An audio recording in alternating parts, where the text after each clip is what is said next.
చిన్న ప్రార్థన చేసుకొని ముందుకెళ్ళిపోతాం. ప్రేమగల తండ్రి, నీకు వందనాలు, స్తోత్రం. ఈ యొక్క బైబిల్ స్టడీలో ఈరోజు నాయన ఆదికాండం 6వ అధ్యాయం 14 నుంచి ప్రభా మేము ధ్యానించుకోబోతుండగా మీరే సహాయం చేయండి. వినగలిగిన చెవులను, గ్రహించగలిగిన మనసును మాకు దయచేయండి. మీ ఆత్మ సహాయమును మాకు దయచేయండి. మా ప్రభు రక్షకుని యేసుక్రీస్తు నామమున అడిగి ప్రార్థిస్తున్నాము తండ్రి, ఆమేన్. గడిచినటువంటి వారం మనం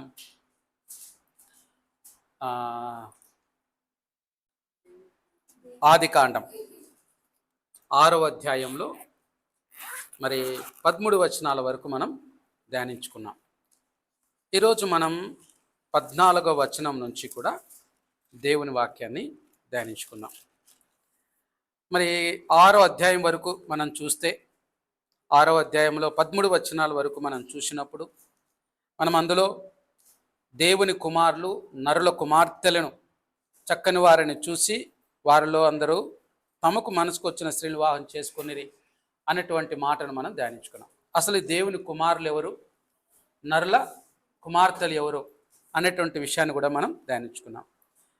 దేవుని కుమారులు మరి షేతు వంశానికి చెందినవారని, నరుల కుమార్తెలు మరి కయ్యను వంశానికి చెందినటువంటి వారని మరి పండితులు చెప్పిన దాన్ని బట్టి మనం అనుకుంటూ ఉంటున్నాం.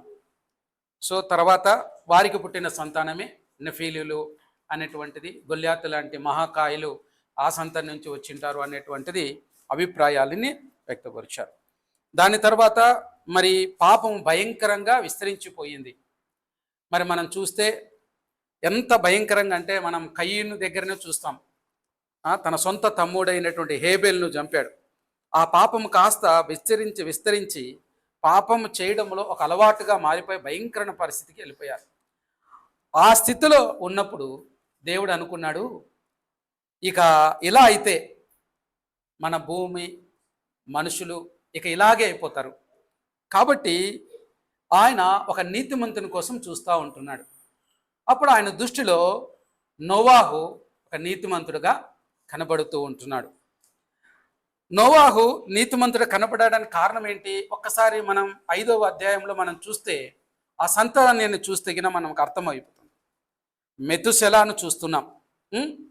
మెతుశెల లెమేకు కన్నిన తర్వాత 782 ఏళ్ళు బ్రతికి కుమారులు కలిగాడు. మెతుశెల దినములని 969 ఏళ్ళు. అప్పుడు అతడు మృతి పొందాడు. లెమేకు 182 ఏళ్ళు బ్రతికి ఒక కుమారుని కని భూమిని యెహోవా శపించినందువలన కలిగిన మన చేతుల కష్టం విషయంలోను మన పని విషయంలో ఇతడు మనకు నెమ్మది కలుగజేయని అతనికి నోవాహును పేరు పెట్టాడు. సో నోవాహు అంటే అర్థం ఏంటి? నెమ్మది, విశ్రాంతి, సమాధానం అనేటువంటి మాటను మనం అర్థం చేసుకోవాలి. అంటే ఏంటి? నోవాహును బట్టి మరి దేవుడు సమాధానం కలగజేస్తాడు, విశ్రాంతి కలగజేస్తాడు అన్నటువంటి దానిని మరి లెమేకు నమ్మి మరి నోవాహు అనేటువంటి పేరు, అంటే దేవుడే లెమేకు ప్రేరేపించి ఆ పేరు పెట్టడం జరుగుతుంది. అయితే చూడండి, మనం మాట్లాడుకుంటున్నాం, గడిచిన సండే కూడా మాట్లాడుకున్నాం. తల్లిదండ్రులు ఏ విధంగా పెంచితే పిల్లలు ఆ రీతిగా పెరుగుతారు. మనం ఆ సంతతిలో చూస్తే హనోకు, మెతుశెల, లెమేకు, తర్వాత నోవాహు, ఒక భక్తిగల కుటుంబాన్ని మనం అక్కడ చూస్తూ ఉంటాం. సో ఆ భక్తిగల కుటుంబంలో మనం గమనిస్తూ ఉన్నప్పుడు అక్కడ నోవాహు నీతిమంతుడిగా పెరిగినట్టు, అంటే చిన్నప్పటి నుంచి కూడా తల్లిదండ్రుల యొక్క మాట వింటూ పెరుగుతూ వచ్చాడు కాబట్టి నీతిమంతుడిగా పెరిగినట్టు మనం చూస్తాం. అయితే ఇక్కడ మనం చూస్తే నోవాహు యెహోవా దృష్టి యందు కృప పొందిన వాడైనని 8వ వచనం చూస్తాం. అంటే మనం అర్థం చేసుకోవాల్సిన విషయం ఏంటంటే నోవాహు పుట్టుకతోనే నీతిమంతుడిగా పుట్టలేదు, కానీ దేవుని కృప నోవాహును నీతిమంతుడిగా చేసింది. అంటే మన సొంత ప్రయత్నాలతో సొంతంగా మనం కూడా నీతి పనులు మనం చేయలేము. మనం దేవుని వదిలిపెడితే ఏమైపోతుంది అని అంటే మనం పాపపు జీవితం అయిపోతుంది. సో ఆ పరిస్థితి నుంచి బయటపడాలంటే దేవుని కృప మన మీద ఉండాలి. ఇక్కడ దేవుని కృప నోవాహు మీద ఉంది కాబట్టి చూస్తే దాని తర్వాత వచనాన్ని చూస్తే 9వ వచనంలో నోవా వంశాలు ఇదే, నోవాహు నీతిపరుడును తన తరములలో నిందారహితుడే ఉండేను అనేటువంటి మాట చూస్తున్నాం. అంటే దేవుని కృప వలన నోవాహు నీతిమంతుడుగా ఉంటున్నాడు. కాబట్టి మనం గుర్తుపెట్టుకోవాలి, మన సొంత క్రియలతో మన సొంత బలముతో నీతిమంతులుగా అవ్వలేము. ఎందుకంటే మనలో పుట్టుకతోనే పాప స్వభావం ఉంది, సహజంగానే మనం పాపం చేసే స్వభావం ఉంది, కాబట్టి అలాంటిది ఉంటుంది. కానీ నీతిమంతులుగా మరి నోవాహు ఉండటానికి కారణం దేవుని కృప అనేటువంటిది గుర్తుపెట్టు. కాబట్టి మన క్రియలు మురికి గుడ్డలే ఉన్నాయి, దేవుని కృప మాత్రమే మనం నీతిమంతులుగా చేస్తుంది. అలాగే మనం ఇప్పుడు చూస్తే యేసుక్రీస్తు ప్రభుని బట్టే, ఆయన యందు విశ్వాసం ఉంచిన వాడిని మరి దేవుని కృపను బట్టి ఆ వ్యక్తిని దేవుడు నీతిమంతుడని తీర్పు తీర్చాడు. కాబట్టి మన క్రియలను బట్టి కాదు అనేటువంటి విషయాన్ని మనం ఇక్కడ గుర్తుపెట్టుకోవాలి. దాని తర్వాత చూస్తే దేవుడు నోవాహుతో చెప్తాడు, ఇంతకుముందు చెప్పుకున్న అబ్రహాముతో తన సీక్రెట్స్ పంచుకున్నట్టుగా ఇక్కడ నోవాహు దగ్గర కూడా ఒక నీతిమంతుడు కనపడుతున్నాడు. అంటే దేవుడు తను ముందుగానే బయలుపరుస్తూ ఉంటాడు కొన్ని విషయాలు, భవిష్యత్తు గురించినటువంటి ఆలోచనలు కూడా. ఇక్కడ మనం గమనిస్తే నోవాహు కూడా ముందే చెప్పడం జరిగింది, వచ్చి ఇదిగో నేను ఈ భూమిని అంతం చేయదలుచుకున్నాను, పాపం విస్తారంగా అయిపోయింది, భూలోకం దేవుని సన్నిధిని చెడిపోయి ఉండెను, భూలోకం బలాత్కారంతో నిండి ఉండెను, దేవుడు భూలోకను చూచినప్పుడు అది చెడిపోయి ఉండెను, భూమి మీద సమస్త శరీరులు తమ మార్గంలో చెరిపేసుకొని ఉండిరి అంటున్నాడు. కానీ భయంకరమైన పాపంతో నిండిపోయింది. కాబట్టి దేవుడు ఏం చేస్తున్నాడంట, దేవుడు నోవాహుతో ఏమంటున్నాడంటే 13వ వచనంలో, సమస్త శరీరం మూలంగా భూమి బలాత్కారంతో నిండి ఉన్నది గనుక నా సన్నిధిని వారి అంతం వచ్చి ఉన్నది. ఎవరి అంతం? పాపాత్ముల యొక్క అంతం వచ్చి ఉన్నది. ఇక్కడ అంటున్నాడు వారి అంతం అంటున్నాడు. ఎవరైతే పాపం చేశారో, పాపం చేస్తున్నారో, చెప్పిన వినకుండా వారు అంతం వచ్చి ఉన్నది. కానీ ఇక్కడ నోవాహును చూస్తే మాత్రం అక్కడ మీరు అనట్లేదు, వారు అన్నాడు. మనం కూడా గమనించాలి ఇక్కడ, ఒకవేళ దేవుని రాకడ ఇప్పుడే వస్తే వారు అంటే అన్యులు, యేసును అంగీకరించని వారు, మనం వేరు. మనం నోవాహు గ్రూప్ చెందిన వారం కాబట్టి దేవుడు మనలో కృప చూపించాడు, కాబట్టి మన పాపాల నిమిత్తం ఒక్కసారే యేసుక్రీస్తు ప్రభు బలి అర్పించాడు, కాబట్టి మనం నీతిమంతులుగా తీర్చబడ్డాం. కాబట్టి ప్రభు రాకడ వచ్చినప్పుడు మనం ఎత్తబడే సంఘంలో ఉంటాం. కానీ పాపం చేసినటువంటి వారు యేసుక్రీస్తు ప్రభు చెప్పినా వినకుండా తమకిష్టం వచ్చినట్టు ఉన్నటువంటి వారు మాత్రం నిత్య నరకానికి అయిపోతారు. అయితే దేవుడు ముందే చెప్తుంటున్నాడు ఇక్కడ ఏంటి, నేను ఈ భూమిని నాశనం చేయబోతున్నాను అన్నాడు. మీరు గమనించండి, మరి తెస్సలోనికీయులకు రాసిన మొదటి పత్రికను ఒకసారి మనం గమనిస్తే, అక్కడ 5వ అధ్యాయాన్ని మనం గమనిస్తే అక్కడ ఒక మాట ఉంది చూడండి, సహోదరులారా, ఆ 2వ వచనం చూస్తే, రాత్రి వేళ దొంగ ఎలాగ వచ్చునో అలాగే ప్రభు దినం వచ్చిన మీకు బాగా తెలియను. ఏమంటాడు, ప్రభు దినం ఎలా వస్తుంది? రాత్రి వేళ దొంగ చెప్పి వస్తాడా, ఇదిగో మీ ఇంటికి దొంగతనానికి వస్తానని చెప్పి వస్తాడా? రాడు. అంటే దొంగ ఏ రీతిగా అయితే వస్తాడో ఆ రీతిగానే ప్రభు చెప్పకుండా వస్తాడంట. ఇది ఎవరి గురించి చెప్తున్నటువంటి మాట చూడండి. తర్వాత వచ్చినవి అన్నాడు, లోకులు నెమ్మదిగా ఉన్నది, భయమేమీ లేదని చెప్పుకొని చుండగా గర్భిణీ స్త్రీకి ప్రసవేదన వచ్చినట్లు వారికి ఆకస్మికంగా నాశనం తటస్థించును గనక వారెంతమా తప్పించుకోలేరు. ఎవరి గురించి అంటున్నాడు ఇది? దొంగ వల్ల ఎవరి గురించి వస్తాడు? లోకస్తులుగా వస్తాడు, చీకటిలో ఉన్న వారికి. తర్వాత వచ్చిన చూడండి, సహోదరులారా, ఆ దినం దొంగ వల్ల మీ మీదకి వచ్చుట మీరు చీకటిలో ఉన్నవారు కాదు. ఇక్కడ అంటున్నాడు మీరు చీకటిలో ఉన్నవారు కాదు. ప్రభు దొంగ వల్లే మీ మీదకి ఎందుకు వస్తాడు? మీరు వెలుగులో ఉన్నవారు, మీరు చీకటిలో ఉన్నవారు కాదు. మీరందరూ వెలుగు సంబంధులు, పగటి సంబంధులు ఉన్నారు. మనం రాత్రి వారం కాము, చీకటి వారం కాము. ఏమంటున్నాడు? చీకటి వారం కాదు, రాత్రి వారం కాము మనం. కావున ఇతరు వల్లే నిద్రపోక మెలకగొండి మత్తులము కాక ఉందుము అంటున్నాడు. అంటే ఏంటి? ప్రభు మనకు వెలుగులో ఉన్న వారికి దేవుని సంగతులు తెలుస్తాయి. ఇప్పుడు నోవాహు వెలుగులో ఉంటున్నాడు కాబట్టి దేవుడు నోవా దగ్గరికి వచ్చి, ఇదిగో నేను ఈ భూమిని అంతం చేయబోతున్నాను, కాబట్టి నువ్వేం చేయాలి? ఇదిగో నేను చెప్పినట్టు చెయ్యానన్నా,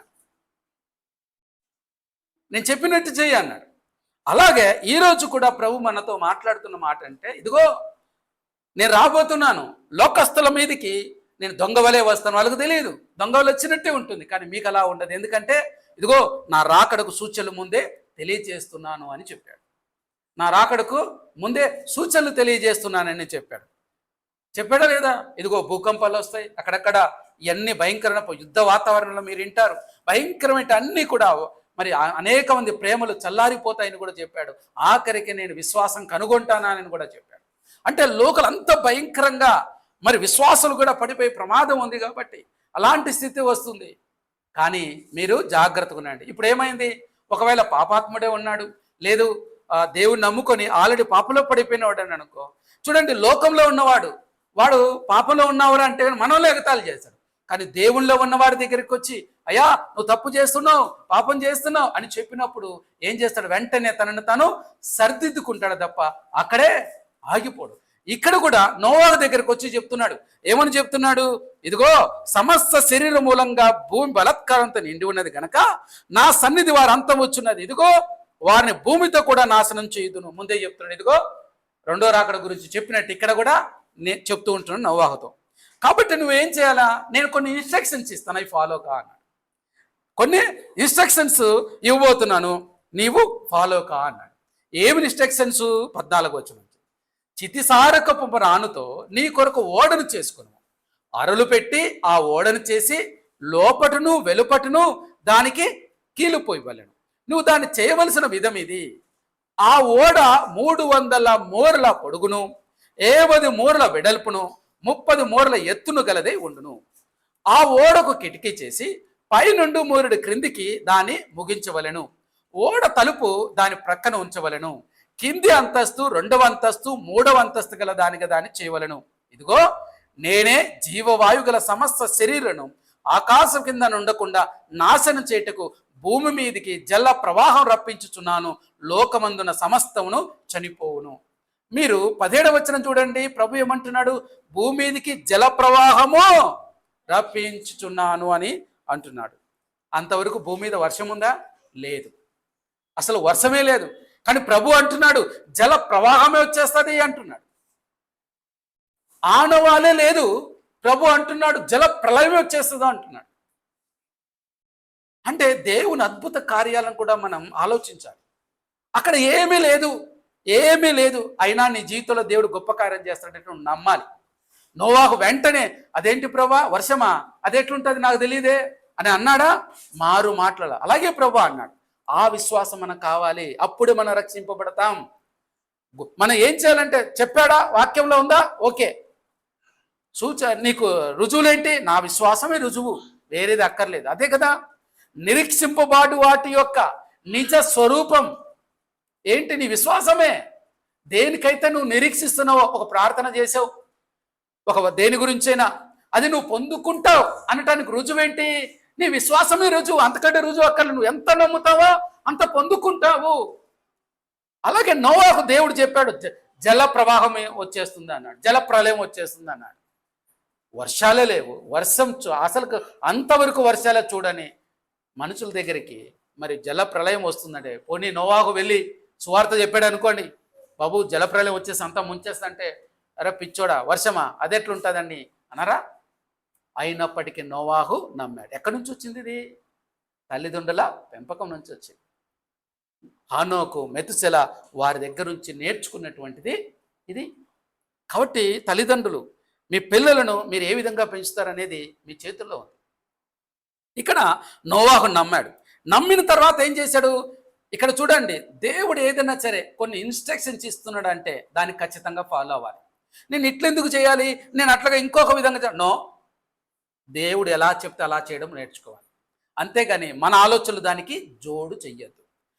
దేవుడు అన్నాడు ఇదిగో 300 మూరల పొడుగున చెయ్యి అంటే, ఎందుకు ప్రభు 300 మూరల పొడుగు?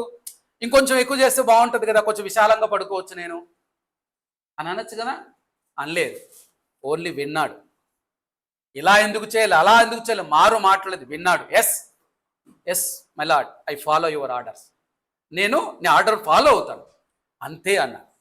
వెంటనే నోవాహు కార్యంలోకి వెళ్ళిపోయాడు.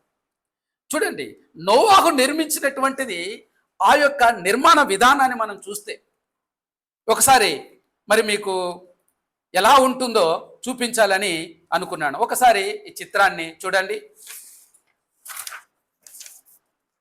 ఇక్కడ మీరు గమనించినట్లయితే ఎలా ఇన్స్ట్రక్షన్స్ ఇచ్చాడో ఆ విధంగా పొడవు ఎంతుంది? 300 మూరలు. అవునా? ఎత్తు ఎంతుంది? 30 మూరలు ఉంది. అవునా? ఇక్కడ మనం గమనిస్తే ఎన్ని అంతస్తులు? 1, 2, 3 అంతస్తులు పెట్టాడు. చూసారా? 3 అంతస్తులు. అవునా? ఇది 10 మూరలు. వెడల్పు ఎంతుంది? 50 మూరలు. అర్థమవుతుందా? పొడవు 300, వెడల్పు 50 పెట్టాడు. అవునా? ఎత్తు 30 మూరలు పెట్టాడు. ఇక్కడ గమనిస్తే లోపల బయట ఏం చేశారు? ఇక్కడ కీలు పూశారు. ఎందుకు కీలు పూయమన్నారు అనేది కూడా మనం చూద్దాం. దాని గురించినటువంటి వివరణ కూడా నేను ఇస్తాను. కీలు ఎందుకు పూయమని చెప్పాడు చూడండి. ఈ కీలు నీళ్లు లోపలికి రాకుండా, ఈ కీళ్ళంట నీళ్లు లోపలికి రాకుండా అడ్డుకుంటుందంట. హెబ్రూ భాషలో ఈ కీలు అనే పదానికి కోఫేర్ అనే పేరు. పాత నిబంధనలో పాపాలను కప్పివేసే పాప పరిహార్థ బలి కూడా ఇదే పదాన్ని వాడుతారు. కాబట్టి ఓడకు పూసినటువంటి ఈ కీలు, ఏదైతే ఈ కీలు ఉందే, ఇది నాశనకరమైన జల ప్రళయము లోపలికి రాకుండా ఎలాగైతే కాపాడుతుందో, ఈ కీలు దేనికి సాదృశ్యం తెలుసా? యేసుక్రీస్తు ప్రభు రక్తానికి సాదృశ్యం. దేవుని ఉగ్రత మన మీదికి రాకుండా మన పాపాలను అలా కప్పివేసి మనల్ని కాపాడుతుంది. దానికి గుర్తు ఈ యొక్క కీలు. చూసారా, ఇక్కడ కీలు ఉంది. తర్వాత ఇక్కడ మీరు గమనిస్తే ఈ పడవకు ఎన్ని ద్వారాలు ఉన్నాయి చూడండి. ఎన్ని ద్వారాలు ఉన్నాయి? ఎన్ని ద్వారాలు ఉన్నాయి? ఒకే ఒక ద్వారం కనబడుతుంది. అవునా? దేవుడు ఏం చెప్పాడు? ఒకే ఒక ద్వారం పెట్టాడు. ఇంత పెద్ద ఓడకు దేవుడు ఎన్నో తలుపులు పెట్టమనలేదు. ఓడ ద్వారము దాని పక్కను ఉంచవలెను అని అన్నాడు 6:16 వచనంలో. దానికి ఒకే ఒక్క తలుపు ఉంది. ఇక్కడ చూడండి, ఒకే ఒక్క తలుపు ఉంది. చూడండి, ఇక్కడ ఒకే ఒక తలుపు ఉంది. ఆ తలుపు గుండానే నోవాహు కుటుంబం వెళ్ళాలి, అలాగే జంతువులు కూడా ఇదే తలుపు గుండా వెళ్ళాలి. అర్థమవుతుందా? ఇదే తలుపు, ఒకే తలుపు గుండానే వెళ్ళాలి అని అంటున్నాడు. అంటే దేవుని ఉగ్రత నుండి తప్పించుకోవడానికి మనకు ఒకే ఒక మార్గం ఉంది. ఒకే ఒక మార్గం ఉంది. యేసుక్రీస్తు ప్రభు స్వయంగా చెప్పిన మాట, నేనే ద్వారమును, నా ద్వారా ఎవడైనా లోపల ప్రవేశించిన ఎడల వాడు రక్షింపబడనని యోహాను సువార్త 10వ అధ్యాయం 9వ వచనం అంటుంది. మరి ఎవని వలన రక్షణ కలగదని అపోస్తల కార్యంలో 4వ అధ్యాయం 12వ వచనం చెప్తుంది. అంటే మనకేమర్థమవుతుంది? యేసుక్రీస్తు ప్రభు నేనొక ద్వారం అనలేదు, నేనే ద్వారం, ఒకే ఒక ద్వారం. దానికి గుర్తుగానే ఒకే ఒక ద్వారం పెట్టడం జరిగింది. తరువాత ఎన్ని అంతస్తులు అన్నాం? 1, 2, 3 అంతస్తులని చూస్తున్నారు కదా.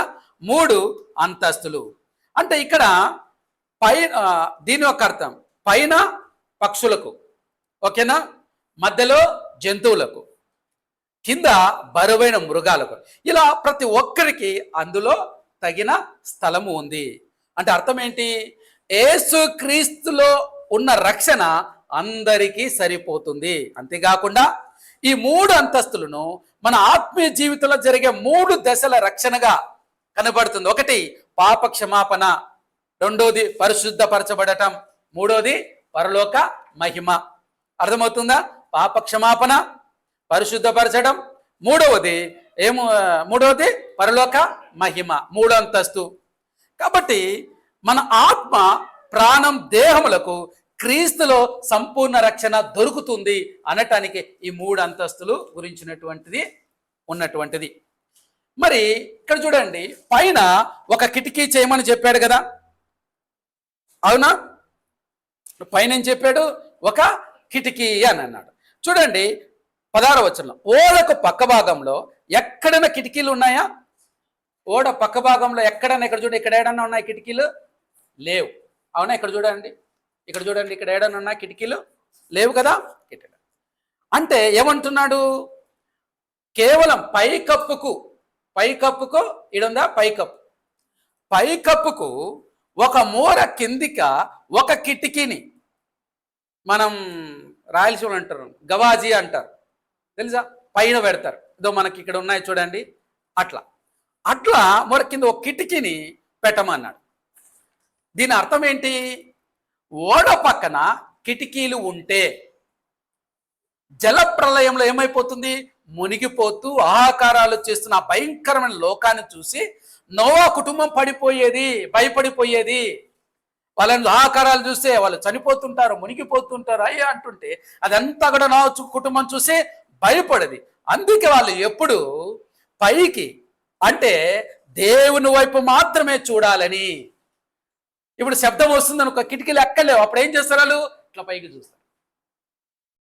అంటే భయం వచ్చిందా నీకు? నువ్వు ఎక్కడ చూడాలి? పైకి చూడాలి, దేవుని వైపు చూడాలి. దేవుని ఆ కిటికీకి దేవుని వైపే చూడాలని దేవుడు ఆ కిటికీని పైన పెట్టించాడు. కాబట్టి క్రీస్తులో రక్షించబడినటువంటి మనం కూడా నాశనం అయిపోతున్న ఈ లోకం వైపు కాకుండా, దేవుని వైపు చూడాలి, దేవుని వైపే చూడాలని దీని ఒక అర్థం. మీరు క్రీస్తుతో కూడా లేపబడిన వారైతే పైనున్న వాటినే వెదకండి. మీరు క్రీస్తుతో కూడా లేపబడిన వారైతే పైన వాటినే వెతకండి, కిందున్న వాటిని వెతకద్దు అని కొలసి 3:1 చెప్తుంది. సో ఓడను కట్టడం నోహు బాధ్యత. మీరు బాగా గమనించారు కదా, ఈ యొక్క ఇమేజ్లో చూశారు కదా. మీకు కావాలంటే ఇది ప్రింట్ ఇస్తాను. అది బాగా విన్నారు కదా. సో కాబట్టి మనం ఇక్కడ గమనిస్తే ఓడను కట్టడం నోవాహు బాధ్యత, చెప్పింది చేయడం మన బాధ్యత. కానీ ఆ ఓడ తలుపు మాత్రం మూయడం మాత్రం దేవుని పని. నోవాహు లోపలికి వెళ్ళిన తర్వాత దేవుడు ఏం చేశాడని ఉంది? యెహోవా ఓడ ద్వారమును మూసేశాడు. ఎవరు మూశారు? దేవుడే మూశాడు. రక్షణ తలుపు తీసి ఉన్నప్పుడే లోపలికి వెళ్ళాలి, కానీ దేవుడు ఆ తలుపు మూసేస్తే ఇక ఎవరు తెలవలేరు. నేటి కాలంలో, నేటి కృపాకాలంలో దేవుని రక్షణ ద్వారం ఎవరు ద్వారా? యేసు క్రీస్తు ప్రభు ద్వారా ఇంకా తెరిచే ఉంది. ఇంకా ఎవరైనా సరే రక్షణలోకి రాకుండా ఉన్నట్లయితే వారందరూ చేయవలసింది ఏంటి తెలుసా? ఆ ద్వారంలోకి వెళ్ళటానికి దేవుడి కృపతో యేసు క్రీస్తు ప్రభు ద్వారా రక్షణ ద్వారం తెరవబడింది. ఆ రక్షణ ద్వారంలోకి మనం ప్రవేశించాలి అని ప్రభు పిలుస్తూ ఉంటున్నాడు. మనం 18వ వచనం చూస్తే, అయితే నీతో నా నిబంధన స్థిరపరచుదును, నీవును నీతో కూడా నీ కుమారులను, నీ భార్య, నీ కోడరండును ఆ ఓడలో ప్రవేశింపవలెను చెప్తుంటున్నాడు. ఇదిగో నువ్వు ఇలా చెయ్యి అని చెప్పిన తర్వాత ఏమంటున్నాడంటే, ఇదిగో నీతో నా నిబంధన మాత్రం నేను స్థిరపరుస్తాను అంటున్నాడు. అంటే బైబిల్ గ్రంథంలో మొత్తంలో నిబంధన అనే పదం వాడిన మొట్టమొదటి సందర్భం ఇక్కడే ఉంది. ఇది కేవలం నోవాహు జీవితంలోనే కాదు, దేవుని రక్షణ చరిత్రలో కూడా ఒక పెద్ద ఆత్మీయ మైలురాయి అన్నమాట. వీటిని అసలుకి నిబంధన అంటే ఏమిటో మనం వివరంగా తెలుసుకుందాం. చూడండి, మొట్టమొదటిగా నిబంధన అని అంటే ఇంగ్లీష్లో కోవెనెంట్ అంటారు, నాట్ ఏ కాంట్రాక్ట్. కాంట్రాక్ట్కి నిబంధనకి తేడా ఉంది, కాంట్రాక్ట్కి కోవెనెంట్కి తేడా ఉంది. చూడండి, లోకంలో మనుషులు వ్యాపారాలు లేదా పనుల కోసం చేసుకునేది ఏంటి? ఒప్పందం. అవునా? ఒక బిజినెస్ చేస్తున్నారనుకో, ఒప్పందం కుదిరించుకుంటారు, కాంట్రాక్ట్ కుదిరించుకుంటారు. ఒకరు తమ మాట తప్పితే వెంటనే ఆ ఒప్పందం రద్దవుతుంది. బాగా వినాలి ఈ మాట, ఇది చాలా ఇంపార్టెంట్ అన్నమాట. దాన్ని శ్రద్ధ పెట్టండి. ఏంటనంటే ఇదే క్రైస్తవుడు తెలుసుకోవాల్సినటువంటి ముఖ్యమైనటువంటి. లోకంలో మనుషుల వ్యాపారాల కోసం లేదా పనుల కోసం చేసేది ఒప్పందం, కాంట్రాక్ట్. ఒకవేళ ఆ కాంట్రాక్ట్ ప్రకారం నిబంధనలు ఉంటాయి, ఆ నిబంధనల్లో నువ్వు మాట తప్పితే వెంటనే ఒప్పందం రద్దవుతుంది, క్యాన్సిల్ అయిపోతుంది. కానీ బైబిల్లో దేవుడు చేసేది ఒప్పందం కాదు. చాలా మంది ఒప్పందముగా దీన్ని చెప్తూ ఉంటారు. ఇది ఓ కాంట్రాక్ట్ కాదు. కాంట్రాక్ట్కి కోవెనెంట్కి చాలా తేడా ఉంది. నిబంధన హెబ్రూ భాషలలో దీన్ని ఏమంటారు తెలుసా? బ్రీత్ అంటారు, బ్రీత్ అంటారు. ఇది ప్రాణముతో ప్రేమతో ముడిపడి ఉన్న ఒక శాశ్వతమైన వాగ్దానం. ఇది ప్రేమ ప్రాణంతో ముడిపడి ఉన్నటువంటి ఒక శాశ్వతమైన వాగ్దానం. దేవుడు ఒక్కసారి నిబంధన చేస్తే పరిస్థితులు మారినా ఆయన ఎన్నటికీ మాట తప్పడు. గుర్తుపెట్టుకోండి, దేవుడు ఒక్కసారి నిబంధన చేస్తే పరిస్థితులు మారినా ఆయన ఎన్నటికీ మాట తప్పడు. తన వాగ్దానాన్ని వెనక్కి తీసుకోడు. దేవుని నమ్మకత్వానికి ఇది అతిపెద్ద రుజువుగా ఉంది. తప్పు చేశారు కదా అని చెప్పి వాగ్దానాన్ని వెనక్కి తీసుకునేవాడు కాదు మన దేవుడు. నిబంధనను తొలగించేవాడు కాదు మన దేవుడు. ఒక్కసారి మాట ఇస్తే నీ జీవితంలో ఆ వాగ్దానం నెరవేరేంత వరకు కూడా ఆయన నీ పక్షాన పోరాడుతూనే ఉంటాడు. నిన్ను వదిలిపెట్టాడు. నువ్వు తప్పు చేసావు, నువ్వు పొరపాటు చేసావు కదా, నువ్వు వదిలిపెట్టాడు ఆయన. ఆయన ఎంత ప్రేమ గలవాడంటే నీకోసం వెతుక్కుంటూ వస్తూ ఉంటాడు. నువ్వు ఎక్కడున్నా నీ గురించి తప్పించిపోతూ ఉంటాడు. ఎందుకు? నిబంధన చేశాడు దేవుడు మనకు, ఒక నిబంధన చేశాడు. అలాగే మనం గమనిస్తే దీనిని ఇంకా గాడ్స్ ఇనిషియేటివ్ ఆఫ్ గ్రేస్ అంటారు. లోకం నాశనం కాబోతుందని తెలిసి నోవాహు దేవుని దగ్గరకు పరిగెత్తుకు వెళ్ళి,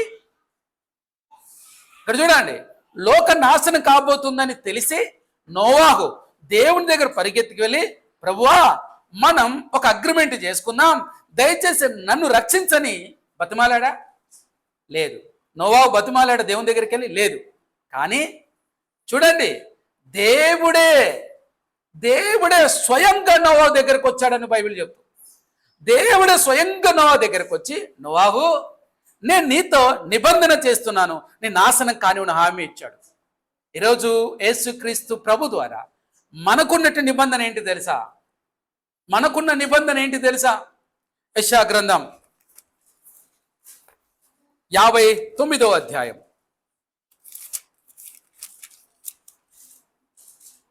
21వ వచనం. నేను వారితో నిబంధన ఇది. ఎవరు? యేసుక్రీస్తు ప్రభును సొంత రక్షణ అంగీకరించిన వారి గురించి చెప్తున్న మాట ఇది.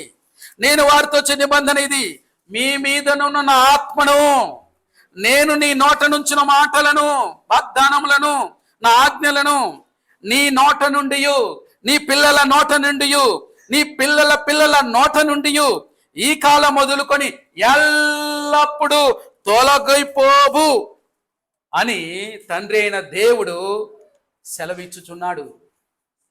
అంటే అర్థం ఏంటి? నువ్వు తప్పు చేసావు, పొరపాటు చేసావు కదని దేవుడు తన ఆత్మను తీసివేయడు. ఇది చెప్తున్న వాగ్దానం. ఇది వాగ్దానం.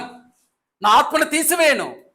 చివరి శ్వాస వరకు ఆత్మ మనలో ఉండి మన పక్షాన పోరాడుతూ పాపం చేసినప్పుడల్లా, ఇదిగో నువ్వు పాపం చేసినావు, రా, నువ్వు దేవునికి రా, దేవునికి రా, దేవునికి రా అని పిలుస్తూనే ఉంటాడు పరిశుద్ధాత్మదేవుడు.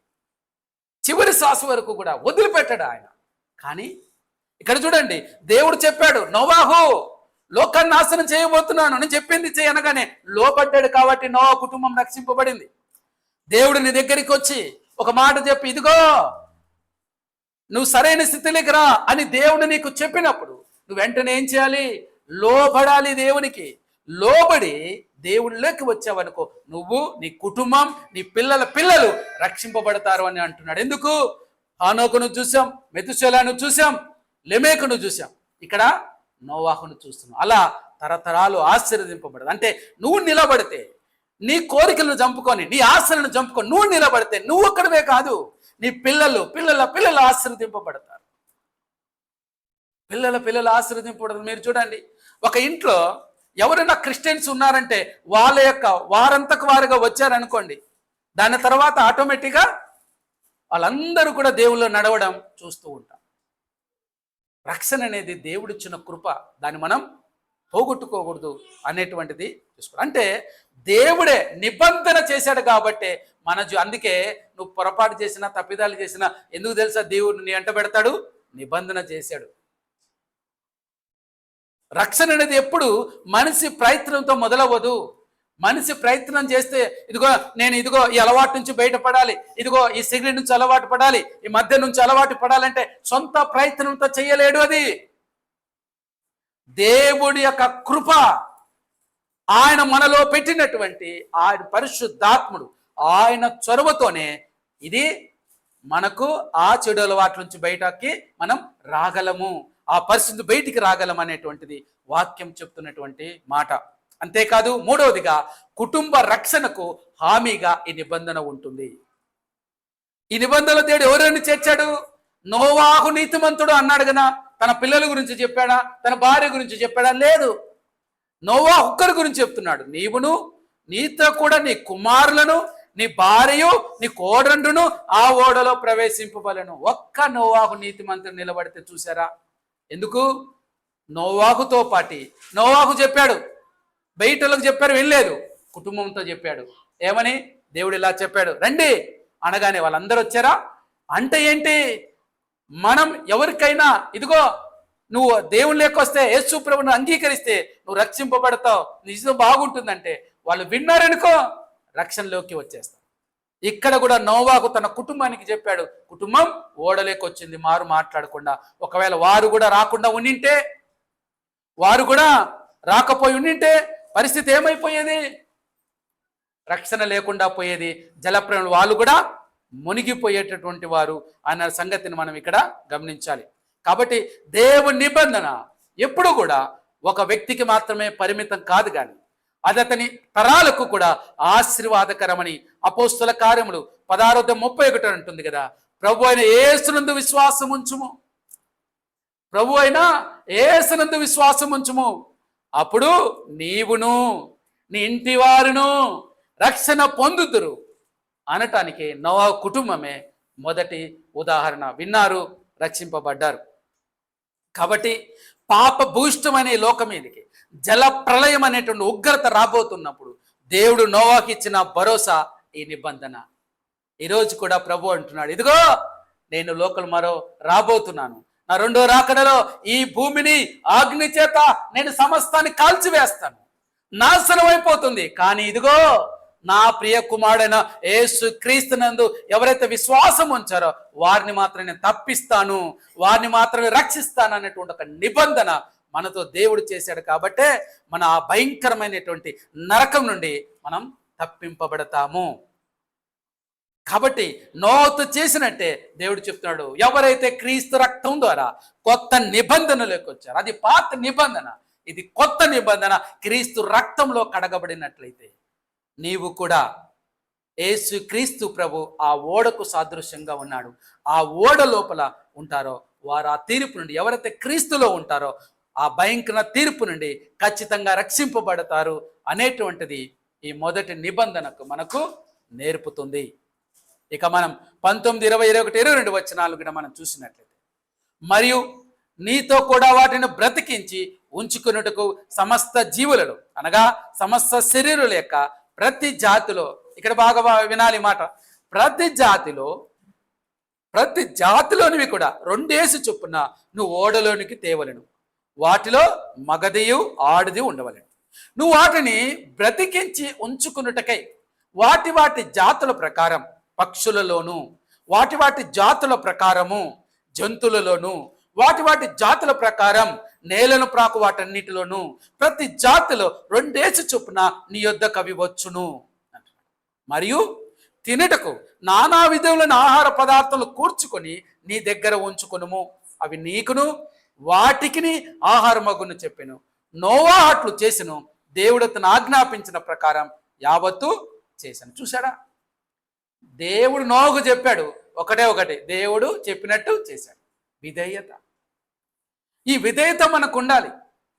వాక్యం సెలవిచ్చిన ప్రకారం నువ్వు జీవిస్తావని జీవితం అద్భుతంగా ఉంటుంది. అయ్యో నా జీవితంలో అప్పులేంటి, నా జీవితంలో సమస్యలేంటి, కష్టాలేంటి, కారణం ఏంటంటే వాక్యానుసారమైన జీవితం ఉందా? ఒకసారి పరీక్షించుకోవాలి.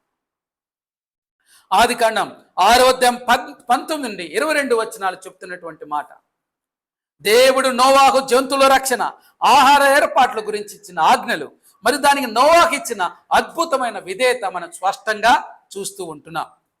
అయితే ఇక్కడ చూడండి, సమస్త జీవరాశుల రక్షణ గురించి చెప్పాడు కదా. ఇక్కడ దేవుడు భూమిని నాశనం చేస్తున్నా తాను సృష్టించిన జీవరాశి పట్ల ఆయనకున్న ప్రేమ ఇందులో మనం చూస్తూ ఉంటున్నాం. చూడండి, పక్షులు, పశువులు, నేలను ప్రాకే ప్రతి పురుగులో నుండి మగదియు ఆడుదునై ప్రతి జాతికి 2 చొప్పున ఓడలోకి తీసుకురావాలని దేవుడు ఆజ్ఞాపించాడు.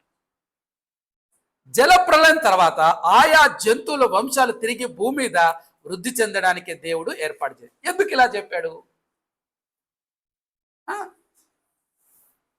ఎందుకు చెప్పాడు? ఇక్కడ చూడండి, ఇంత పెద్ద ప్రపంచంలో ఆ జంతువులను అడవులోకి వెళ్ళి పట్టుకొని రావడం నోవాకు సాధ్యమవుతుందా? సాధ్యం కాదు. అందుకే దేవుడు 20 వచనంలో ఏమంటున్నాడంటే, ప్రాణరక్ష కోసం అవి నీ యొద్దకు రావాలని, అంటే దేవుడే వాటిని పంపిస్తాడు. జంతువులకు ఆజ్ఞాపిస్తే అవి చేస్తాయి. యోనా కథలో చేప దేవుని మాట వినిందా? గాడిద దేవుని మాట వినిందా? పక్షులు వింటున్నాయి, జంతువులు వింటున్నాయి. విననివాడు ఎవరంటే మనిషే. నిజం చెప్పాలంటే మనం తిడుతుంటాం, అరే మనిషివే జంతువు అంటుంటారు కదా. కానీ ఆ మాట రివర్స్ అనాలి. జంతువులన్న మాట వింటున్నాయి, మనిషి వినట్లేదు. గుర్తుపెట్టుకోవాలి. నోవా అడుగు వెళ్ళలేదు, దేవుడే ఆ జంతువుల సహజ స్వభావాన్ని నియంత్రించి వాటంతటా అవే ఓడ దగ్గరికి వచ్చేలా చేశాడు. దేవుడే చెప్పాడు, అవి వచ్చేసాయి. ఇక్కడ చూడండి, మరియు తినుటకు నానా విధములైన ఆహార పదార్థాలు కూర్చుకొని నీ దగ్గర ఉంచుకొను అన్నాడు. ఓడలోకి వచ్చే 8 మంది మనుషులకు, వేలాది జంతువులకు, ఒకటా రెండా ఎన్ని రకాల జంతువులు ఉంటాయో, వేలాది జంతువులకు, పక్షులకు సరిపడినటువంటి ఎన్నో రకాల ఆహారాన్ని సేకరించమని దేవుడు చెప్పాడు. ఇది నోవాకు కష్టమే కదా. అంతమందికి ఎలా సేకరించి పెట్టాలి? 40 పగుళ్ళు 40 రాత్రులు ఎలా చేయాలి నోవాహు? కానీ ప్రభువా, ఇంతమందికి నేను పెట్టాలా, ఇంతమందికి చెయ్యాలా అని అన్నాడా? అనలేదు. వేల మంది కూర్చున్నారు, యేసు ప్రభు సువార్త చెప్తా ఉంటున్నాడు. ఒకరు వచ్చారు, ప్రభువా సమయం అయిపోయింది, మన దగ్గర అకౌంట్ ఖాళీ అయ్యేటట్టుంది, పంపించేద్దాం ఇంటికి, భోజనం తిని మళ్ళీ వస్తారు కదా అన్నారు. ప్రభు అన్నాడు, పరికి భోజనమా, మీరే పెట్టండి. చూస్తే, ప్రభువా ఎక్కడ ప్రభా, వీళ్ళకి చేయాలంటే 200 దేనారములు కావాలా, మన దగ్గర అకౌంట్ లేదు, బ్యాలెన్స్ లేదు. మన ఆల్రెడీ మన క్యాషియర్ ఎవరు, యూదా, ముందే చెప్పాడు, డబ్బులేవు అంటున్నాడు, డబ్బులేవు అంటున్నాడు అంట. మరి ట్రెజరర్ చూస్తే ఇలా ఉన్నాడు, పరిస్థితి అలా. అంటే ప్రభు అన్నాడు, మీరే పెట్టండి. ఇక్కడ అకౌంట్ లేవు, బ్యాలెన్స్ లేదు, ఆ ట్రెజర్ అస్సలు మాట వినట్లేదు, ప్రభు డబ్బు లేవు అంటున్నాడు. సరే తీసా, ఏమున్నాయి మన దగ్గర? 2 చేపలు 5 రొట్టెలు. అవునా? 5 రొట్టెలు 2 చేపలే ఉన్నాయి ప్రభు. చాలు చాలు చాలు. ఏంటి 5 రొట్టెలు 2 చేపలు, ఇంకొంచెం, ఇంత కొంచెం, అంత వేల మందికి పంచగలమా? నమ్మితే దేవుని మహిమను చూస్తాం. నీ దగ్గర కొంచెమే ఉంది, ఇంతకుముందు కూడా చెప్పి, నీ దగ్గర కొంచెమే ఉంది, కానీ ధైర్యంగా ఉండు. ఆ కొంచెం చాలు నీ భవిష్యత్తును, నీ తరాల భవిష్యత్తును మార్చడానికి. దేవుడు ఈరోజు అంటున్నాడు, కొంచెమే ఉంది. నోవాకుతో అన్నాడు, నోవాకు ఇలా ఆహారం సేకరించుంటే ప్రభా ఎక్కడి నుంచి తీసుకురావాలే? దేవా నువ్వు ఉన్నావు కదా, నువ్వు చూసుకుంటావులే, నాకు చెప్పావు, కానీ చేసేదంతా నువ్వే కదా, చేసేదంతా నువ్వే కదా అని అన్నాడు. ఎంత అద్భుతమైనటువంటి మాట. చూడండి, జంతువులను ఓడ దగ్గరకు దేవుడే రప్పించాడు, అది దేవుని వంతు. కానీ ఆహారం సేకరించడం మాత్రం నోవాహు చేయాలి, అది మనిషి వంతు. దేవుడు అద్భుతాలు చేయగలడు, కానీ మనిషి చేయగలిగిన బాధ్యతను మనిషినే చేయమంటున్నాడు. ఇప్పుడు 5 రొట్టెలు 2 చేపలు, ఆ 5 రొట్టెలు 2 చేపలు లేకుండా చేయలేడు ఆయన? చేయొచ్చు. కానీ బాధ్యత, ఆ పిల్లలు తన బాధ్యత ప్రకారం ఏం చేశాడు? తన దగ్గర ఉన్నది ఇచ్చాడు విశ్వాసంతో. అలాగే మనం కూడా మన బాధ్యతతో మనం ఒక అడుగు వేస్తే చాలు, దేవుడు 10 అడుగులు మనకేస్తాడు. ఒక అడుగు కూడా వేయకుండా నేను ఇక్కడే ఉంటానంటే ఏమీ జరగదు. కాబట్టి నువ్వు ఒక అడుగు వేయి, దేవుడు మిగతా పని చూసుకుంటాడు అని చెప్తుంటున్నాడు. ఈ 6వ అధ్యాయానికి మొత్తానికి ముగింపుగా 22వ వచనం చూస్తే, మరి నోవాహు భక్తికి శిఖరంగా ఈ వచనం నిలుస్తుంది. దేవుడు నోవాహు ఆజ్ఞాపించిన ప్రకారము యావత్తు అతడు చేసెను, చెప్పింది చెప్పినట్టు చేశాడంట. ఎక్కడో సముద్రానికి దూరంగా ఎండిపోయిన నేల మీద అంత పెద్ద ఓడను కట్టడం, పైగా జంతువులు ఆహారం పోగు చేయడం అంటే లోకం ఏమంటుంది? నోవాహును చూసి ఎంత నవ్వి ఉంటుందో కదా, ఎంత ఎగతాళి చేసి ఉంటుందో కదా. అరే పిచ్చోడు వచ్చారా, పిచ్చోడు చూడరా అని మాట్లాడి ఉంటారు కదా, ఇప్పుడు వేస్ట్ గడ అంటుంటారు కదా. ఏంటమ్మా రోగం తగ్గుతుందా? తగ్గుతుంది, నేను ప్రార్థన చేసి తగ్గుతుంది అంటే గిన పిచ్చేమో, పిచ్చి పట్టింది ప్రార్థన చేసి తగ్గుతుంది అంట డాక్టర్లే అంటారు. అనేవాళ్ళు అనని పట్టించుకోవాలి. వాళ్ళ మాటలు వినద్దు. ఎప్పుడైతే వాళ్ళ మాటలు వింటావో, వారి వైపు చూస్తావో, నీ బ్రతుకు పాడైపోతుంది. నువ్వు ఎప్పుడైతే దేవుని వైపు చూస్తావో నీ బ్రతుకు బాగుంటుంది. ఇక్కడ ఎగతాళి చేశారు, కానీ నోవాహు దేవునితో వాదించాడా? ప్రభా నవ్వుతున్నారు ప్రభా నన్ను చూసి, ప్రభా వారు ఇలా అంటున్నారు ప్రభా అన్నాడా? ఏమనలేదు. ఇది ఎలా సాధ్యమవుతుంది అని సందేహించాడా? సందేహించలేదు. అందుకనే ప్రభు కూడా అన్నాడు, మీరు ఏదైనా పొందుకోవాలంటే సందేహించకుండా దేవుని దగ్గర అడగాలి. మీకు అనుమానం లేకుండా దేవుని అడగాలి. ఇస్తాడు, ఆయన చేస్తాడు. ఒకసారి అడిగా చేస్తాడు ప్రభు. అంటే దేవుడు ఏమి చెప్పాడో, ఎలా చెప్పాడో అంతా యావత్తు అలాగే చేశాడు. నోవాహు చెప్పింది చెప్పినట్టు చేయడం నేర్చుకోండు. విశ్వాసి దేవుని వాక్య ప్రకారం చెప్పినట్టు నడుచుకుంటే అతని జీవితం అద్భుతంగా ఉంటుంది. ఈ అద్భుతం అక్కర్లేదు, తనే ఒక అద్భుతంలా తయారైపోతాడు. తను ఎక్కడుంటే అక్కడ అద్భుతం, ఏ ఇంటికి వెళ్తే అద్భుతం, ఎక్కడ ఉంటే కూడా అక్కడ అద్భుతమే జరుగుతుంది. కాబట్టి దేవుడు మనకు ఒక పని అప్పచెప్పినప్పుడు దానికి అవసరమైన సమకూర్పును, జంతువులు రప్పించటం, పక్షులు రప్పించటం అనేది ఆయనే చేస్తాడు. ఓ పని చేయాలి, అన్నీ కూడా ఆయన సమకూరుస్తాడు. మనం కేవలం ఏం చేయాలి తెలుసా? లోకం ఏమనుకున్నా సరే దేవుడు ఆజ్ఞాపించిన ప్రకారం యావత్తు చేయటమే. దేవుడు అంటాడు, నువ్వు వెళ్ళు పలాని చోటికి, వెళ్తాను ప్రభా, పలాని చోటు ఉంటాను ప్రభా. ఇదే నేర్చుకోవాలి మనం. అలా ఎవరైతే వింటారో వారి జీవితం ఎలా ఉంటుందంటే సంపూర్ణమైన అద్భుతంగా దేవుడు నడిపిస్తాడు. అద్భుతకరమైన జీవితం నీకు కావాలి అంటే నోవాహు జీవితంలో మనం చూసినట్టుగా మన జీవితంలో కూడా అద్భుతాలు చూడాలనుకుంటే మన ఇల్లు రక్షింపబడాలి, మనం రక్షింపబడాలి, మన రాబోయే తరాలను రక్షణలోకి తీసుకురావాలని అంటే నువ్వేమి లేదు, నువ్వు సువార్త చెప్పకపోయినా కనీసం నువ్వు నీతిమంతుడుగా ఉండి నీ ఆత్మీయ జీవితాన్ని బట్టి ఇతరులు మారేలా. నేను అంటాను, సువార్త అంటే నీవే ఒక స్వార్థలా ఉండాలి, నీ జీవితం ఒక స్వార్థలా ఉండాలి.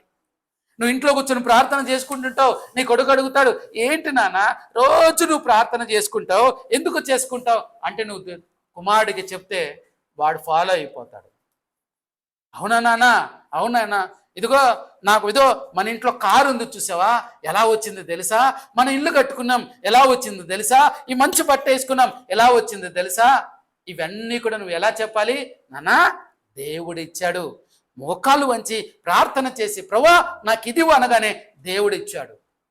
కానీ పిల్లలకు మనమే నేర్పిస్తాం, వాడు అడిగిందల్లా ఇవ్వడం నేర్పిస్తున్నాం. అది తప్పు. అలవాటు మానుకోండి. నీకు ఏదైనా అవసరం వచ్చిందా ఏం చేయాలా? మోకాలు వంచి దేవుని అడగడం నేర్చుకో. మీరు చేయండి, మోకాలు వంచి దేవుని అడగడం నేర్పించండి. అడు చేస్తాడు. ఏం నాన్న ఇవ్వలేదా అంటాడు, ఆగండి కొద్ది రోజులు, ఏం కాదు, తర్వాత మీరే. దేవుడే ఆ చిన్నవాడి ప్రార్థన అంగీకరించి దేవుడు నీకే ఒక సోర్స్ క్రియేట్ చేసే దాన్ని వాడికి కావాల్సింది తీసుకెళ్ళి దేవుడు ఇచ్చేలా చేస్తాడు. కాబట్టి గుర్తుపెట్టుకోండి, ఇది నేర్పించండి. మీ ప్రేమ మీ పిల్లలకు శాపంగా మారకముందే, మీ ప్రేమ పిల్లలకు శాపంగా మారకూడదు. నీ పిల్లలు ఆశీర్వదింపబడిన స్థితిలో ఉండాలి అని అంటే ఏదన్నా అడిగితే దేవుని అడుగు అని నేర్పించండి, ప్రార్థన చేయండి అని నేర్పించండి. దేవుడు ఎలా ఇస్తాడో నేర్పించండి, ఒక ప్రాక్టికల్గా నేర్పించండి. అద్భుతంగా వారి జీవితం ఉంటుంది. వారు అడిగింది ఇవ్వట్లేదని ఏడుస్తూ రగ్గలు పెడుతున్నారా? మీరు కరిగిపోయారా? వాడి జీవితం మైనంలా కరిగిపోతుంది ఒక దినం. ఎందుకు పనికిరానిగా అయిపోతాడు. ఒక క్యాండిల్ వెలిగించామనుకోండి, ఆ క్యాండిల్ వెలుగుతూ ఉంటుంది. అది మొత్తం అయిపోయిందంటే కరిగిపోతే వెలుగు ఉంటుందా? ఉండదు. అలాగే ఆఖరికి ఏమైపోతుందంటే మాట వినకపోతే అలాగే అయిపోతుంది. అది మనకు పిల్లలకు నేర్పించాలి. అంతే, అడిగిందల్లా ఇచ్చేయడం, అడిగిందల్లా చేసి పిల్లలను పాడు చేయొద్దు.